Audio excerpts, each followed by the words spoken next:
আসসালামু আলাইকুম। সংবাদে আপনাদের সবাইকে স্বাগতম জানাচ্ছি আমি নুসরাত। শুরুতেই সংবাদ শিরোনাম। প্রথমেই জানিয়ে দিব আসল সত্য ফাঁস, হাসিনা মুসলমান না, ধর্মকলমে লেখা হয়েছে হাসিনা নাস্তিক। এরপর জানিয়ে দিব ইউনূস সরকারকে অস্থিতিশীল করতে মোদি হাসিনার গোপন ষড়যন্ত্র ফাঁস। এরপর জানিয়ে দিব হাসিনা মোদির সম্পর্ক, তারা কোন সম্পর্কে আছে থাকছে বিস্তারিত প্রতিবেদনে। এবং সর্বশেষে জানিয়ে দিব থাকছে গুম খুনে হাসিনাও সেরা চক্র। এতক্ষণ শুনছিলেন সংবাদ শিরোনাম, এখন বিস্তারিত। অপরাধীদের যাবতীয় অপরাধের তথ্য সংরক্ষণের জন্য 2015 সালে criminal data management system CDMS চালু করে বাংলাদেশে পুলিশ। এটিকে PVS conviction and PVS record বা পূর্ববর্তী দণ্ড রেকর্ড সময়ের পরিসংখ্যান PCPR নামেও অবৈধ করেন। অনেকে PCPR ও আওয়ামী লীগ সরকারের সাবেক প্রধানমন্ত্রী শেখ হাসিনার নামে থাকা ধর্মকলমে লেখা হয়েছে নাস্তিক, যদিও তার মেয়ে সাইমা ওয়াজেদ পুতুলের নামে ধর্মকলমে লেখা হয়েছে ইসলাম। আর শেখ হাসিনার ছেলে সজীব ওয়াজেদের নামে ধর্মকলম রাখাই হয়নি। 29 জানুয়ারি দেশের প্রথম সারির একটি গণমাধ্যমের প্রতিবেদনে উঠে আসে এই তথ্য। গণমাধ্যমটির ডিজিটাল এবং অনলাইন দুই বিভাগেই শেখ হাসিনা ধর্মভিষক এই সংবাদ উপস্থাপন করা হয়। PCPR রেকর্ড বলছে, শেখ হাসিনার নামের ব্যক্তির নাম ও কলমে লেখা হয়েছে শেখ হাসিনার সভাপতি আওয়ামী লীগ, পিতার নাম মৃত শেখ মুজিবুর রহমান, বৈবাহিক অবস্থা বিবাহিত, লিঙ্গ লেখা হয়েছে মহিলা, ধর্মের কলমে লেখা হয়েছে নাস্তিক, ব্যক্তির থিম কলমে বলা হয়েছে হত্যাকারী, শেখ হাসিনার বয়স লেখা হয়েছে 76 বছর। CDMSও তার একটি ছবিও যুক্ত হয়েছে। পুলিশ কর্মকর্তারা জানান, ফৌজদারি মামলা সংক্রান্ত তথ্য ব্যবস্থাপনায় পুলিশের কেন্দ্রীয় সফটওয়্যার বা CDMS অপরাধীর সব তথ্য সংরক্ষিত থাকে। এটি খুবই গুরুত্বপূর্ণ। 1 লক্ষ জীবনের বিনিময়ে অর্জিত বাংলাদেশের স্বাধীনতা ও সার্বভৌমত্ব শুধু নিজের স্বার্থের কারণে ভারতের হাতে তুলে দিয়ে এদেশকে ভারতের কলোনি বানিয়ে রেখে অর্জন করেছেন এ শতাব্দীর ঘোষিটি বেগম খেতাব। একই সঙ্গে নিজের দেশ, সংস্কৃতি এবং ধর্মকে বিসর্জন দিয়ে তিনি ওই শিক্ষায় 15টা বছর জ্বলেছে সারাটা দেশ। কখনো লগি বৈঠার তাণ্ডবে, কখনো চাপাতির আঘাতে, আবার কখনো পুলিশ, র্যাব কিংবা BGB-এর নিরো বিচার নৃশংসগুলিতে তারই ছত্রছায়া বাংলাদেশে ছড়ানো হয়েছে ভয়ঙ্কর ইসলাম বিধ্বসী ও মুসলমানদের বানানো হয়েছে জঙ্গি, পুরানো হয়েছে পবিত্র কোরআন, হত্যা করা হয়েছে শত শত আলেমদেরকে, ফাঁসিতে ঝুলানো হয়েছে শহীদ কাদের মোল্লাসহ এবং এর শ্রেষ্ঠ সন্তানদেরকে। রিমান্ডে নিয়ে টর্চার, বিচার বহির্ভূত হত্যাকাণ্ড, ক্রসফায়ার এবং গুমসহ মানবাধিকার লঙ্ঘনের খতিয়ানগুলো হাজার বছরের ইতিহাস হয়ে থাকবে। বিশ্বের প্রথম লেডি হিটলার হিসেবে তিনি অমর হয়ে থাকবেন দুনিয়ার ইতিহাসে।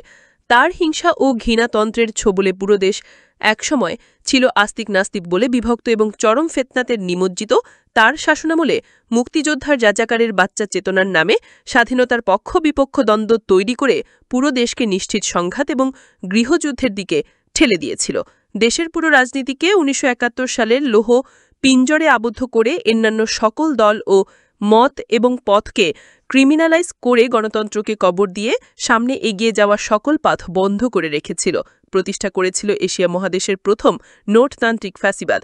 দেশের মানুষের শেষ আশ্রয় বিচার বিভাগকে সম্পূর্ণরূপে ধ্বংস করে তিনি আওয়ামী লীগের দলীয় কার্যালয়ে পরিণত করেছিলেন। হাইকোর্টের রায় হাইকোর্ট দেয় না আসে বঙ্গভবন থেকে, এমনই শিকার রক্তি দিয়েছেন তারই পোষা এক প্রধান বিচারপতি থেকে। তার দলীয় কর্মী, বিশেষ করে ছাত্রলীগ এবং যুবলীগকে বানিয়েছিলেন এ যুগের ভয়ঙ্কর সন্ত্রাসী কিলার মেশিন। ক্যাম্পাসে টর্চার গঠন করে ভিন্ন মতের ছাত্র নির্যাতন, লগি বৈঠা দিয়ে হত্যা করে লাশের উপর নৃত্য করা এবং হত্যা করে লাশ টুকরো টুকরো করা, এই ধরনের হাজারো লোহসূদ কাহিনী আছে এই সন্ত্রাসী বাহিনীর। শেখ হাসিনা এদের সবাইকে দিয়েছিলেন লিগ্যালিটি, ইমিউনিটি, এমনকি ফাঁসির আসামি হয়েও এরা পেয়েছেন প্রেসিডেন্টের বিশেষ ক্ষমা, লঘুনীয় চাকরি এবং প্রমোশন। তিনি বাংলাদেশে প্রথম গণহত্যার জননী। অন্তত 6টি গণহত্যা সংঘটিত হয়েছিল তারই শাসনামলে।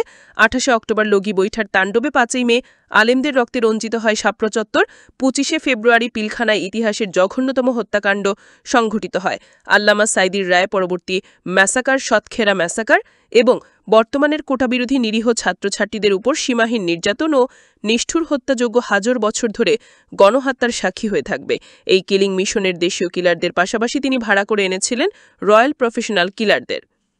একছত্র ক্ষমতায় এবং একদলীয় শাসন কায়েমের জন্য তিনি প্রায় দেশের প্রতিটা প্রতিষ্ঠান ধ্বংসের দ্বারপ্রান্তে এনেছিলেন। দেশের প্রতিরক্ষা বাহিনীকে ধ্বংস, দুর্বল, বিতর্কিত এবং দলীয়করণে তিনি ইতিহাসের কুখ্যাত হয়ে থাকবেন।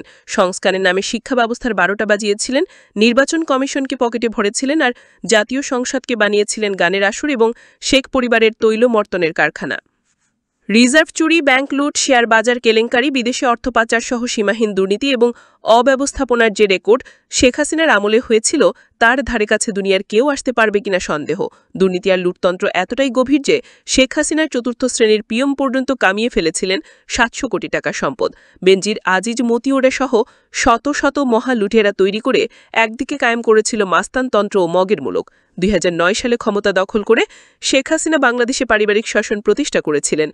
তার পুত্র কথিত কম্পিউটার বিজ্ঞানী সজীব ওয়াজেদ জয় মার্কিন প্রবাসী এবং সম্ভবত ওই দেশটির নাগরিক হওয়া সত্ত্বেও হাসিনা তাকে মন্ত্রীর মর্যাদায় উপদেষ্টা হিসেবে নিয়োগ দিয়েছিল, যার মাঝে মধ্যে বাংলাদেশ সফরে আসতেন এবং মাঝে মধ্যে আটলান্টিকের ওপার থেকে ফেসবুক, টুইটার, ইনস্টাগ্রামে জাতির উদ্দেশ্যে পানি পাঠিয়ে থাকতেন। সজীব ওয়াজেদের অবিশ্বাস্য উচ্চ বেতনের কথা শেখ হাসিনার প্রভাবশালী মন্ত্রী মরহুম লতিফ সিদ্দিকী খোদ আমেরিকাতে বসে সাংবাদিকদের জানিয়েছিলেন।